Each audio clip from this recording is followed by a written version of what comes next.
भनिन्छ फुलेको कपाल ज्ञानको सङ्केत नहुन पनि सक्छ, तर अनुभवको सङ्केत अवश्य हो। अनुभव यस्तो चिज हो जुन कुरा हामीले पढेका कुराहरू, सैद्धान्तिक कुराहरू र थ्योरीहरू भन्दा पनि अझ धेरै मजबुत हुन्छ। जीवन एउटा अनुभवबाट, सिकाइबाट जिउने प्रक्रिया हो र यो सिक्दा सिक्दै नै जीवनको समाप्ति पनि हुनसक्छ।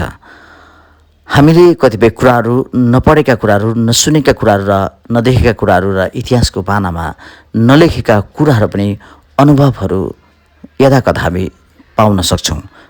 र आज हामी लामो समय बिताइसक्नुभएका करिब 80 देखि 90 वर्ष बिचको दुईजना आमाहरूसँग अनौपचारिक रूपमा भेट गर्ने यो अवसर प्राप्त गरेका छौँ र उहाँहरूसँगको कुराकानीको क्रममा र उहाँले बिताउनु भएको कुराहरूबाट हामी धेरै कुरा सायद सिक्न सक्छौँ र मनन गर्न सक्छौँ। तपाईँ कति वर्ष पुग्नुभयो भन्ने कुरा चाखलाग्दो विषय हुनसक्छ, तर त्योभन्दा पनि अझ धेरै चाखलाग्दो र गहिरो कुरा चाहिँ तपाईँले ती वर्षहरू कसरी बिताउनु भयो भन्ने कुरा चाहिँ अझ धेरै महत्त्वपूर्ण हुनसक्छ। यो उमेरमा चौबाटोमा बसेर सानो एउटा छाप्रोमुनि यो सानो एउटा व्यवसाय गर्नु, यसो हेर्दाखेरि हामीलाई कारुणिक दुःखलाग्दो लाग्न सक्छ, तर यो उहाँहरूको बाध्यता नै हो भनेर हामी भन्दैनौँ। किनभने उहाँहरूले आफैले भनिसक्नु भएको छ, उहाँको परिवारले चाहिँ यो कार्य नगर्नको निम्ति उहाँलाई बारम्बार अनुरोध गर्नुभएको छ, तर पनि उहाँहरू घरमा बस्न सक्नुहुन्न। किनभने वृद्धावस्था भनिन्छ नि, एउटा एक्लोपनाले पनि धेरै सताउने समय हो। त्यस कारणले गर्दाखेरि पनि उहाँहरू चाहिँ चोकमा बसेर आफ्नै उमेर समूहहरूसँग बिहानदेखि बेलुकासम्म यो सानो व्यवसायमा इङ्गेज रहेर, व्यस्त रहेर भए पनि उहाँहरूले चाहिँ आफ्नो समयलाई थाहा नभई कटाइराख्नु भएको छ। अथवा भन्नै पर्दाखेरि हामी यो एउटा अव्यक्त शिक्षा पाठ सिक्न सक्छौँ कि उहाँहरूले हामीलाई समयको महत्त्व कति महत्त्वपूर्ण छ भन्ने कुरा पनि हामीलाई सिकाइराख्नु भएको छ।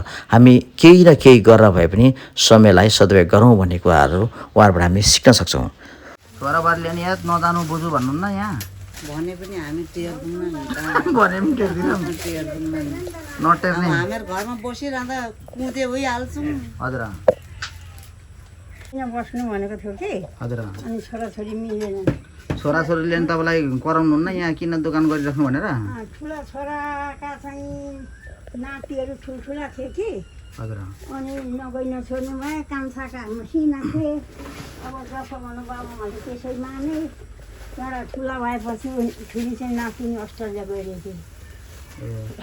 अनि नातिनी छोराछोरीहरूले दोकान सोकान किन गरिराख्नु भन्नुहुन्न तपाईँले? भन्छन् नि, हो छोरीले भन्छन्, बुहारीले भन्छन्, अब मर्ने बेलामा के दोकान गरिरहनु भन्छन् नि। तर आफूले दिन काट्न सकिँदैन नि नानी घर। अल्छी लाग्छ है? अलिअलि गर्न सकिन्छ कि, हजुर। अनि त्यता पनि बितेको देखिन्छ, उता पनि बितेको देखिन्छ घरमा। अब यहाँ आएर डाँडामा बसेको छु। अनि किन अब यहाँ आएर नि बसिरहेको भने खुट्टा कोक्रे कुकुर हुन्छ कि नानी। अनि त्यहाँ घाँस लिएको छ बारी, त्यहाँ गयो अलिअलि काटिदियो, छोरीलाई पठाइदियो। गोडा चारै खसी बाँधेको छ। कान्छा छोरालाई त्यसैलाई गर्दा ठिक्क हुन्छ। बुहारीलाई कि स्कुले नानीहरू भात पिउन यताउता गर्दा ठिक्क हुन्छ, ठिक्क मात्रै छ। अनि गोडा केटाकेटी यहाँ पट्टीमा पढ्दैछन्, कान्छी नाति र नाति माइली भित्रबटमा। अनि यो सुन्नु न, यो सामानहरू छ नि, टमाटर, प्याज, करेला, के अरे यो निगुरे, सबै सामानहरू पर्छ।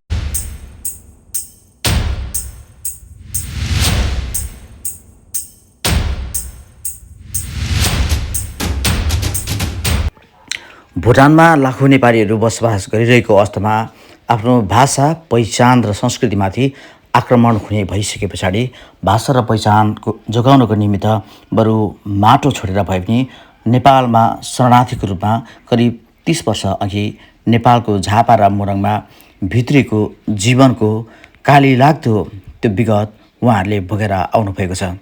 हाल मोरङको पथरी शनिश्चरी भुटानी क्याम्पमा बस्दिरहनुभएका यी आमाहरूको विगत कस्तो छ त उहाँहरूकै मुखबाट सुनाउन त।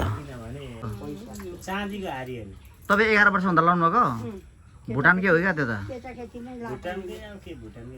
मेरो त 40 रुपियाँको थियो, 30-40 को थियो।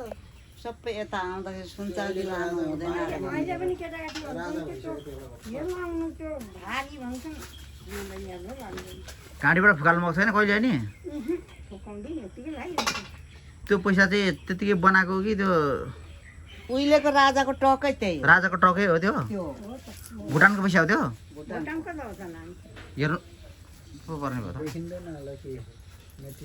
मेटिएको छ सबै अब 10 ए, वर्ष मेटियो है? हुँदादेखि लगाएको सबै मेटिसकेर भनेपछि नि हेर्नु त नानी अलिअलि छन् बुटा छैनन् ए बिचरा अब एकजुट होलाको अहिले 80-90 बुवा छ नि अहिले त है केही छैन 80-90 वर्ष भइसक्यो यो माल लगाएको होइन म चाहिँ 90 वर्ष 90 भनेपछि 80 वर्ष भने नि तपाईँ 70 भनेपछि 10 वर्षदेखि लानु भएको है 11 वर्षदेखि लाग्यो 80 वर्ष पुरानो माला हजुरआमा लु लगाउनुहोस् त लु तपाईँको गलाको माला अब हामीभन्दा त धेरै जेठो रहेछ नि त है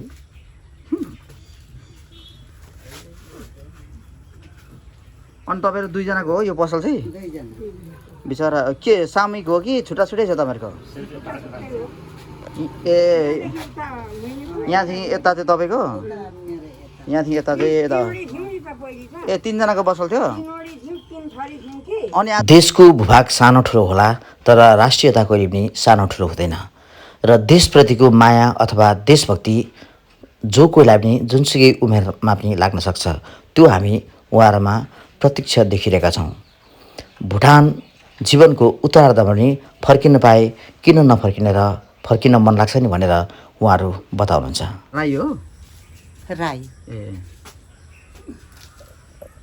अनि फेरि अब भुटान लगाउन भने जानुहुन्छ कि न जानु मन छ कि छैन तपाईँहरूलाई अब लगे त जाने थियौँ जाने नै नेपालमा बस्ने अब लाँदैन नलगेपछि नलगेपछि अब यी नै बस्नु पर्यो। लाने पनि होइन जाने पनि खै तपाईँलाई अप्ठ्यारो लाग्यो होला हुन्छ हुन्छ म यसै गर्छु सधैँ होइन डक्टर घुमबाट अनि उतै गएर भुटानै गएर मर्छु भन्दै थियो नि त त्यही त के लाने आफूभन्दा ठुलो काल आइसकेपछि के गर्ने अब त्यो यसो गर्नु न उयो माथि राखेर साट्नु न त्यो आफूले भनेको जस्तो त कहाँ हुन्छ र आफूले त भनिन्छ नि त अब भनेको जस्तो पुग्दैन हानेको जस्तो लाग्दैन अनि भुटान जानुभयो भने नि तपाईँहरू पहिला बसेको गाउँ घर खेत बारीहरूको अनि चिन्नुहुन्छ त अब चिन्नु नलाने हो त अब चिन्ने लगेदेखि चाहिँ चिन्ने चिन्नुहुन्छ भुटान चाहिँ कहाँ बस्नुहुन्थ्यो अनि तपाईँ म चाहिँ गाउँ चाहिँ मेरो दागाना हो कि हजुर बसे पाम्जु भन्ने ठाउँमा हो भोटेकै सिमानामा ए भोटेकै सीमामा खोलो थियो त्यो खोलादेखि उता भोटेको यता नेपालीको थियो तपाईँ त झन् कति 65 वर्ष पुग्दा आउनुभयो होला है नेपाल होइन 60मै आउनुभयो होला उहाँ। खै कति पुगेर थिएँ पनि अहिले अहिले चाहिँ कति वर्ष पुग्नुभयो तपाईँ अस्ति मङ्सिरदेखि 90 वर्ष लागेँ कि अनि हामी सबैलाई ठुला ठुला मार्टमा गएर सपिङ गर्न अवश्य पनि मनपर्छ तथापि कहिले कहिले हामीले सडक पिटीमा कुना काप्चामा र साना साना छाप्रा भएको व्यापारीहरू अथवा उहाँहरू जस्तो वृद्ध आमाहरूले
थालनी गर्नुभएको अथवा गरिराख्नु भएको पसलमा गएर पनि थोरै मात्रै खरिद गऱ्यो भने पनि उहाँहरूको लागि खुसी कुरा हुनसक्छ र उत्साह हुनसक्छ अथवा एउटा महलमा गएर सपिङ गर्दाखेरि हामीले एउटा ठुलो उद्योगपतिलाई सहयोग पुर्याइरहेको हुन्छौँ भने एउटा सानो छाप्रामा गएर खरिद गर्दा सायद हुनसक्छ 2-4 रुपियाँ बढी पर्ला तर एउटा गरिबको छाक तरिरहेको हुन्छ हिसाब किताब अथवा क्रय विक्रयमा पोक्त ज्ञान भएको मानिसले मात्र व्यवसाय गर्दैन तर एउटा व्यवसायमा फेथफुल अथवा विश्वसनीयताको पनि उत्तिकै महत्त्व हुन्छ। त्यो कुरा हामी उहाँहरूसँग प्रष्ट देख्न सक्छौँ।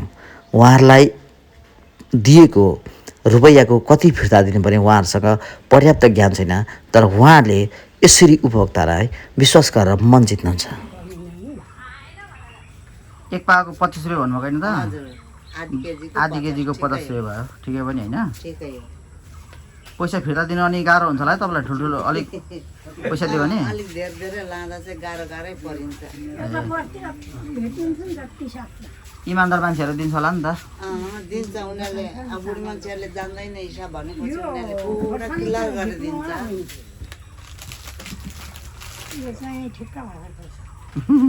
तपाईँलाई मैले खुजुरा पैसा दिएको नि सजिलो होस् भनेर साट्नु दुःख हुन्छ नि त।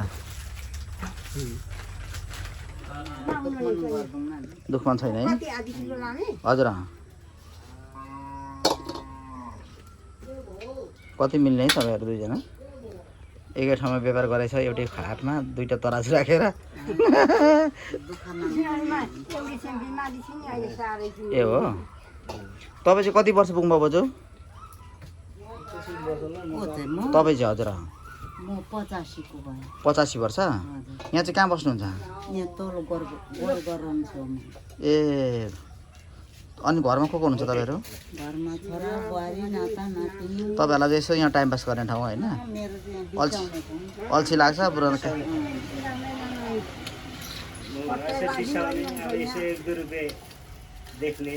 अनि नेपाल आउँदाखेरि नि भुटानबाट कति वर्ष हुनुहुन्छ तपाईँहरू? भुटानबाट आउँदा त 60 वर्षको भएको थिएँ। अहिले कति वर्ष हो? जीवनमा हामी सबै युवा हुन्छौँ अथवा बुढ्यौलीपना बुढेसकाल हामी सबै पुग्छौँ। हामी सबै अशक्त हुन्छौँ। एक दिन हाम्रो हात खुट्टाहरू, मांसपेशीहरू, शरीरका अङ्ग प्रत्यङ्गहरू थाक्दछन्, शिथिल हुँदछन्। कुनै न कुनै बेला हामीलाई कसै न कसैको सहायता अवश्य पर्छ। सधैँभरि म यस्तै रहन्छु जस्तो प्रकारको व्यवहार गर्नु त्यो एउटा क्षणिक अहम सोच मात्र हो। रुपैयाँ पैसा धन दौलत सबै कुरा हामी चाहे यो संसारमा जति नै कमाउँ त्यो एक दिन छाडेर जानै पर्ने हुन्छ। त्यो सबै कुरा क्षणिक हो र त्यस कारणले बाँचुन्जेल यो संसारमा माया प्रेम बाँडौँ, एक अर्काका लागि सहयोगी बनाउँ। यही नै त हामी देखिरहेको छौँ नि दुई आमाहरूबाट होइन? अलिकति पनि लोभ लालच छैन, अविश्वास छैन, अति पवित्र सोच छ। यस्तै सोच हामी सबैले राख्यो भने यो संसार नै एउटा स्वर्ग बन्छ। हामीले टाढा कतै परिकल्पना गर्न अथवा साधना गर्न अथवा तीर्थयात्रा गर्न जरुरत छैन। जीवनलाई थोरै माथि सोचमा यदि बदल्यो भने संसार यही नै स्वर्ग बन्छ। दुईजना आमाहरूलाई धेरै धेरै सम्मान र उहाँहरूको जीवन अझ धेरै लामो बनोस्, दीर्घायु होस् र सुस्वास्थ्यको कामना गर्दै हामी पनि यहाँ बिचमा बिदा हुन्छौँ। र अझ यस्तै हाम्रो गाउँठाउँमा र कुना काप्चा कन्तरामा यस्ता विभिन्न विषयवस्तुहरू छन् भने हामी यहाँहरूको बिचमा अवश्य पनि लिएर पुनः आउने बाचा गर्दै अहिले भने बिदा हुन चाहन्छौँ।